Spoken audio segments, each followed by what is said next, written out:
Ben ritrovati con l'informazione flash di New Sicilia. È stato condannato all'ergastolo Salvatore Baglione di 37 anni, accusato di aver ucciso a coltellate la moglie Piera Napoli il 7 febbraio dell'anno scorso.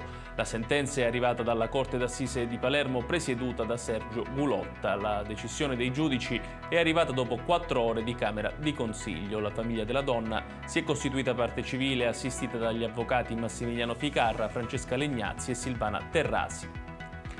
4 persone sono indagate dalla Procura di Catania per attività di gestione di rifiuti non autorizzata, combustione illecita di rifiuti, incendio e inquinamento ambientale, nell'ambito di un'indagine che nel settembre scorso ha portato al sequestro da parte della Guardia Costiera di una discarica abusiva realizzata in un ampio appezzamento di terreno in cui venivano incendiati metodicamente i rifiuti prodotti dall'attiguo parco acquatico Etnaland a Belpasso, in provincia di Catania.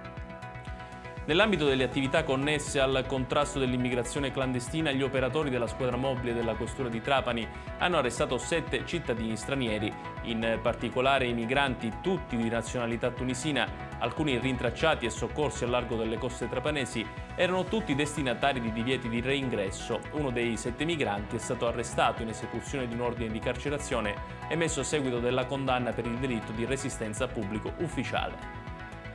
Alcuni calcinacci sono caduti dal soffitto in un ambiente della scuola materna a Pianello, a frazione di Petralia Soprana, nel Palermitano, nel fine settimana scorso, quando fortunatamente non c'erano né alunni né insegnanti.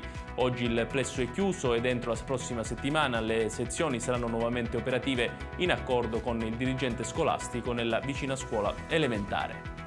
Ed è tutto per questa edizione, il prossimo appuntamento con il TG Flash alle ore 20.